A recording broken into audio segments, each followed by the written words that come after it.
నమస్తే. నేను మీ కుప్ప పద్మిని. ఇన్నాళ్ళు మీ సపోర్ట్‌ని నాకందిస్తూ, మీ ప్రేమని నాకందిస్తున్న ప్రతి ఒక్కరికి కృతజ్ఞతలు. ఇప్పుడు చూడబోతున్న ఈ వీడియో కూడా ఖచ్చితంగా మీకు ఉపయోగపడుతుంది. లైక్, షేర్ అండ్ సబ్స్క్రైబ్ చేసి మీ ఇష్టాన్ని, అలాగే మీ సపోర్ట్‌ని నాకందించండి. అలాగే ఈ వీడియో పట్ల మీ అభిప్రాయాన్ని కామెంట్ సెక్షన్‌లో కామెంట్ చేసి నాకు తెలియజేయండి. నమస్తే. నమస్తే. Welcome to our channel. నేను పద్మిని. ప్రస్తుతం మనతో పాటు ప్రముఖ ఆధ్యాత్మికవేత్త, జ్యోతిష పండితులు, అమ్మవారి సేవకులు, దత్త గణపతి ఉపాసకులు మురళీధర శర్మ గారు మనతో పాటు ఉన్నారు. మాట్లాడదాం. మురళి గారు నమస్తే. మహాదేవ్. మురళి గారు బోర్డ్ మీద ఏదో 2 జాతకాలు అబ్బాయి, అమ్మాయి. ఓకే. 2 జాతకాలున్నాయి. చెప్తారా ఏంటిది? రీసెంట్‌గా నిన్న, మొన్న ఒక జాతకం చూడడం జరిగింది. వారు ఏమిటి అంటే, ఈ అమ్మాయి నా దగ్గరికి రావడం జరిగింది. వాళ్ళ పేర్లు గాని, ఏరియా గాని ఎందుకు అవసరం లేదు. పేర్లక్కర్లేదు. హ్మ్. హ్మ్. అయితే ఈ అమ్మాయి ఒక అబ్బాయిని ఇష్టపడడం జరుగుతున్నది. ఈ జరిగేటువంటి సందర్భంలో అమ్మాయి అబ్బాయిని ఇష్టపడుతుందా? అమ్మాయి అబ్బాయిని ఇష్టపడుతుంది. అమ్మాయి పెద్దమ్మాయా ఆ! అబ్బాయి కంటే? అవును. అయితే ఇక్కడ రైట్. ఇదే పరిస్థితిలో హ్మ్. మరి నేను ఇంట్లో చెబితే ఒప్పుకుంటారా? లేదా? అనేటువంటి విషయం కావచ్చును. హ్మ్. లేదా నా జాతకంలో లవ్ మ్యారేజ్ ఉందా లేదా అనేటువంటి విషయం కావచ్చును. లేదా పెద్దవాళ్ళు ఒప్పుకున్న తర్వాత నాకు పెద్దవాళ్ళ సమక్షంలో వివాహం జరుగుతుందా అనేటువంటి క్వశ్చన్ కావచ్చును. నిజంగానే వివాహం జరిగింది. హ్మ్. మరి సంతానం బాగుందా? సంతానాధిపతి గాని. లేదా మా ఇద్దరికి అంటే ఇప్పుడు నేను ఒకటే చెప్తున్నాను ప్రతి వీడియోలో కూడా. ఏదో గణాలు కలిసింది, ఏదో వర్గులు కలిసింది చేసేయండి అనేటువంటి విధం కాకుండా తప్పకుండా ఓ రూపాయి ఖర్చయితే ఖర్చయ్యింది కావచ్చును. ఎన్నో లక్షలు పెట్టి వివాహం జరిపించే అటువంటి దాంట్లో మాకిచ్చే అటువంటి ఫీజు పెద్ద లెక్క కాదు. హ్మ్. ఇది మాత్రం నేను అక్షర సత్యం ఇది. కనుక అక్కరాని ఖర్చులు ఎన్నో ఉంటాయి. ఒక వివాహం జరిగేటువంటి సందర్భంలో కనుక మీ పిల్లవాడైనా, మీ అమ్మాయి అయినా కలిసిమెలిసి ఆనందంగా ఉంటే మంచి ఫలితం ఉంటుంది. ఇప్పటికీ నా కండ్ల ముందు నేను అంటే గత ఈ ఒక 9, 10 ఏళ్ల నుండి వాస్తవానికి కూడా చాలామంది కూడా అంటే ఓకే. గణాలు బాగున్నాయా? పేర్ల మీద కలిసిందా? లేదా ఆ పేరు చేంజ్ జేసుకోవాలా? ఇదే సతమతం అయ్యేటువంటి సందర్భాలే మొత్తము కూడా. హ్మ్. ఎందుకంటే ఒక జాతకం మీరు జన్మించినటువంటి స్థానంలో ఏర్పడినటువంటి లగ్నం ఏదైతే ఉందో దీన్ని ఎవరు మార్చలేరు. దశలుంటవి. ఆ దశల ఆధారంగా చేసుకునేటువంటి పరిస్థితులు. ఇక్కడ ఈ యొక్క అమ్మాయిది లగ్నం వచ్చేసి తుల అయింది. ఆ అబ్బాయి లగ్నం మేష లగ్నమయింది. నేను ఒకటే అడిగా. అబ్బాయికి అధికమైనటువంటి కోపము ఉండేటువంటి పరిస్థితి ఉండాలి. అంటే జస్ట్ నా అనలైజేషన్ ప్రకారంగా నేను చెప్తున్నా. వారు అడిగిందేమిటి? వివాహం జరిగితే ఎట్లుంటుంది అని. అక్కడి నుండి మనం చూసేటువంటి పరిస్థితి ఏంది? నేను జస్ట్ షార్ట్‌కట్‌లో చెప్తాను క్షుణ్ణంగా కాకుండా. హ్మ్. అబ్బాయికి అధికమైనటువంటి కోపము, తొందరలో ఒక మాట జారడం కావచ్చును.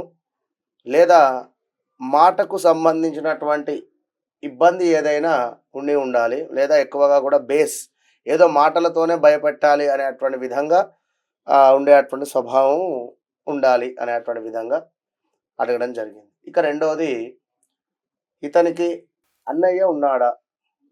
లేదా అక్కయ్య ఉందా? అనేటువంటి సందర్భంలో తప్పకుండా కూడా వీరికి ఒక అక్క ఉంది అని చెప్పడం జరిగింది అతను. మరి ఆ యొక్క అక్క ఏవైనా లవ్ రిలేటెడ్‌లో గాని, మేనరికం గాని వివాహం జరిగిందా అని అడగడం జరిగింది. అవును గురువుగారు. వారు లవ్ మ్యారేజ్ చేసుకున్నారు. వారు యూఎస్‌లో సెట్ అయ్యారు అని చెప్పింది. సరే ఓకే. అటు పిమ్మట మీకు కానీ, మీ అమ్మగారికి కానీ రీసెంట్‌గా అంటే అక్కడ దశను నేను నిర్ధారంగా చేసుకొని అడగడం జరిగింది. ఆ అబ్బాయికి సంబంధించి స్థానచలనం గాని, ప్రదేశ మార్పులు గాని, ఏమైనా ల్యాండ్ రిలేటెడ్ ఇష్యూస్ గాని, కేసులు గాని, ఏమైనా కోర్టు కేసుల దాకా వెళ్ళడం గాని, లేదా వీరి అమ్మగారికి ఏవైనా సర్జరీస్ లాంటివి ఏమైనా జరిగిన దాఖలాలున్నాయా? రీసెంట్‌గా హెల్త్ సంబంధిత ఇబ్బందులైతే నడుస్తూ ఉన్నవి. అంటే నిజమే గురువుగారు. నేను కూడా బండి మీద నుంచి అడ్డం పడడం జరిగింది. అతను ఐ మీన్ కాలు ఫ్రాక్చర్ అయ్యింది. విన్నారా? 2022లో అని చెప్పడం జరిగింది. ఇదంతా రీసెంట్‌గానే. ఇట్లా అనలైజ్ చేసుకుంటా వస్తే ఈ అబ్బాయి మరి మీకు ఓకే. ఈ అబ్బాయి విషయంలో ఇట్లా అయింది. చెప్తారు వాళ్ళ వీడియో చివర్లో. ఇక అమ్మాయి జాతకానికి వచ్చేసరికి అమ్మాయిది వచ్చేసి తుల. ఎట్ ద సేమ్ టైం అబ్బాయికి ఇక్కడ 2లో సూర్యుడు నీచబడి ఉన్నాడు. నీచబడడం అంటే పవర్ తక్కువ ఉంటుంది అక్కడ. ఎట్లాగూ తులాలో నీచపడతాడు గనుక ఎట్ ద సేమ్ టైం వృషభంలో కూడా సూర్యుడు ఉంటే ఎక్కువ పవర్ అనేది ఉండదు. ఉండదా? 100% ఎక్కువ ఉండదు. ఉమ్. ఇదే అధికమైనటువంటి కోపము, నా మాట సాగాలి అని గాని ఇట్లా ఉంటుంది. మరి ఇక్కడ శని మేషంలో నీచబడుతుంది కనుక ఇక్కడ కూడా శని పవర్ ఎక్కువ ఉండదు అక్కడ.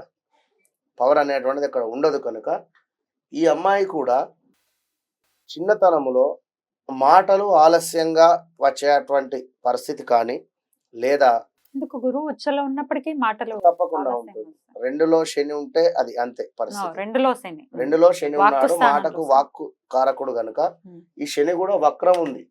ఓ. నేను మర్చిపోయాను, ఈ శని కూడా వక్రం ఉంది కనుక ఖచ్చితంగా మాటకు సంబంధించిన ఇబ్బందులు ఉన్నాయి. ఇప్పుడు కొందరు అంటూ ఉంటారు వక్ర చూపండి, వక్రగతిలోకి వెళ్తే మళ్ళీ వక్రము, ఉచ్చబొందు. వక్ర చూపు ఉండదు. వక్రం అంటే కాస్త బ్యాక్ సైడ్ ఉంటుంది. తుల లే- మరి ఉచ్చబొందుతారు కదా, తులలో లేదు, ఒకవేళ లేదు. వెళ్తే. ఆల్రెడీ ఇక్కడ శని ఉన్నటువంటి డిగ్రీస్ బట్టి ఉంటుంది. మళ్ళీ ఇక అది ఉమ్. ఓకే. ఆల్రెడీ 27 డిగ్రీలు, ఒకవేళ తక్కువ డిగ్రీస్ లో ఉంటే తప్పకుండా అందులోకి వెళ్ళిపోతారు. అమ్మ బాగుంటుంది. ఉమ్.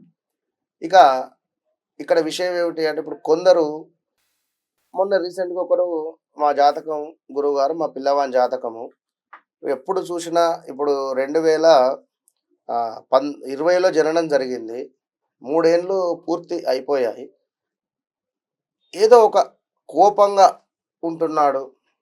ఒక స్మైల్ అనేది లేదు. పిల్లలు ఎట్లుంటుంది, బీ స్మైల్ అన్నట్టుగా ఉంటారు. మనం ఏమైనా అనగానే నవ్వుతారు. ఇట్లాంటిది లేదు. ఒక ఏదో కోపంగా ఉండేటువంటి పరిస్థితి. అసలు తనకు నచ్చినటువంటి మాట మాత్రమే తను మాట్లాడుతున్నాడు.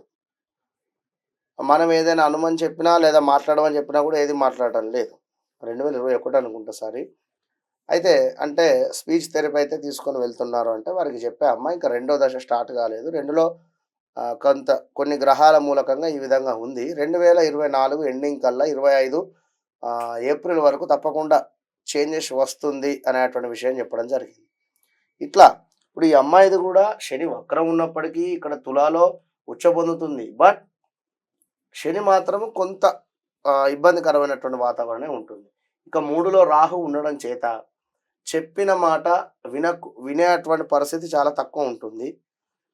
ఇప్పుడు పాము చెవులు అంటారు కదా, అట్లా ఉంటుంది. ఎవరైనా చిన్నగా మాట్లాడినా కూడా వీరికి అర్థమయ్యేటువంటి పరిస్థితి ఉంటుంది. మరి ఇక్కడ పెద్దవారు ఒప్పుకుంటారా ఒప్పుకోరా అనేటువంటి విషయం చూసినట్టయితే ఇక్కడ సప్తమాత బుధ శుక్రుడు సూర్యుడు ఉన్నారు. బుధుడు శుక్రుడు ఎప్పుడైనా కూడా లవర్స్ వారు. అవునా? బుధ శుక్రులు 3వ స్థానంలో కానీ, పంచమాత కానీ లేదా 9వ స్థానంలో కానీ ఇట్లా కొన్ని స్థానాలలో ఉంటే ఖచ్చితంగా వారికి మేనరికం వివాహము లేదా లవ్ మ్యారేజ్ జరిగేటువంటి ఛాన్సెస్ ఎక్కువగా కూడా ఉంటాయి. ఎప్పుడైతే బుధ శుక్రులు వారితో శనిగ్రహం కానీ, సూర్యుడు కానీ, కుజుడు కానీ కలిసి ఉన్నట్టయితే బ్రేకప్స్ జరిగే ఛాన్సెస్ ఉంటవి. భార్యాభర్తలలో కూడా విపరీతమైనటువంటి గొడవలు ఏర్పడేటువంటి పరిస్థితి ఉంటుంది. అయితే ఇక్కడ సూర్యుడు ఉన్నాడు కనుక సూర్యుడు పెద్ద గ్రహం. ఇంట్లో పెద్దవారు ఒప్పుకోవడానికి ఛాన్సెస్ చాలా తక్కువ ఉంటుంది కనుక కొంత ఇబ్బందికరమైనటువంటి వాతావరణం ఉందమ్మా అని చెప్పడం జరిగింది. ఇంకా అంతా అయిన తర్వాత వయసు తక్కువ మీరు అన్నట్టుగా అబ్బాయిది వచ్చేసి 91, అమ్మాయిది వచ్చేసి 94, 95 అట్లా అయింది. గురుసన్ను చూసి తెలిసిపోతుంది. విన్నారా? ఉమ్. అయితే ఇక్కడ మరొక విషయం ఏమిటి అంటే ఒక కోణం నుండి ఆ అబ్బాయి మేనబావ అవడం జరుగుతున్నది, మరొక కోణం నుండి కజిన్ బ్రదర్ అవడం జరుగుతుంది. అవును, విన్నారా? ఇప్పుడు సమాజం ఒప్పుకోదు కదండి. ఇప్పుడు బ్రదర్ ని పెళ్లి చేసుకుంటాము అని అంటే ఇంట్లో వాళ్ళు ఎడదిరిగి ఒప్పుకోరు, సమాజం నేను కూడా అదే చెప్తున్నా accept అమ్మా. చేయదు కదా. ఇటు తల్లి తరపు నుండి మేనమరదలు అయ్యేటువంటి పరిస్థితి ఉంది. ఇక్కడ తండ్రి తరపు నుండి చెల్లెలయ్యారు. చెల్లెలు అయ్యేటువంటి పరిస్థితి ఉంది. చెల్లెలు ఇట్లా అయితే అక్క అయితే వారు పెద్దది కదా. అక్క వారి బాండింగ్ ఇక వారు అది ఎట్లా అనేటువంటిది అది వారి కర్మ మీదనే విడిచిపెట్టేటువంటి పరిస్థితి. Just ఇంకెంతకి పెళ్ళి అయిందా? chat. ఇది నేను నిన్న మొన్ననే చాట్ చెక్ చేశాను. మీరు కాస్త కుదరదు అని చెప్ప ఇబ్బందికరమైనటువంటి వాతావరణం. ఎందుకంటే ఆల్రెడీ ఒక ఆప్షన్ ఇక్కడ వాళ్ళ అక్క తీసేసుకుంది. ఇక్కడ ఈ బుధ శుక్రులకు సంబంధించినటువంటి బలము వారి అక్కగారికి రావడం జరిగింది, అయిపోయింది. కనుక మరలా వీరికి దశ వచ్చినా రాకున్నా ఇబ్బందికరం ఉంటుంది. ఈ యొక్క అమ్మాయికి గాని అబ్బాయికి గాని ఖచ్చితంగా కూడా గొడవలు అయ్యే ఛాన్సెస్ ఉంటాయి. ఇక్కడ వివాహం ఒప్పుకోకపోవడం, 2ల సూర్యుడు, ఈమెకు 2ల శని, మాటలతో ఎక్కువగా కూడా యుద్ధం అయ్యేటువంటి పరిస్థితి ఉంటుంది. కనుక ఒక అండర్స్టాండింగ్ అయిన తర్వాత ఎందుకు చేసుకున్నా ఈ పెళ్లి నాకు వద్దు అనేటువంటి పరిస్థితి ఉంటుంది. కనుక ముందే ఏదైనా చూసుకొని ముందుకు వెళ్తే మంచి ఫలితం ఉంటుంది. రైట్.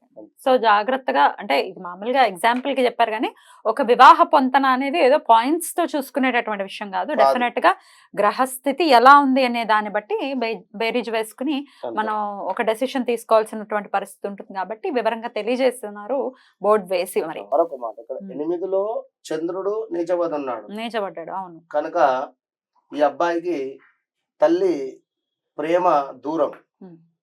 విన్నారా? ఉమ్. వీరి నాన్నగారు రెండవ వివాహం చేసుకోవడం జరిగింది. రైట్. ఆ? ఇక్కడ ఈ అమ్మాయికి వచ్చేసి 6లో వీరికి తల్లి ప్రేమ కరువు అని చెప్పవచ్చు. చాలా చక్కగా వివరించారు. కృతజ్ఞతలండి. నమస్తే. మహా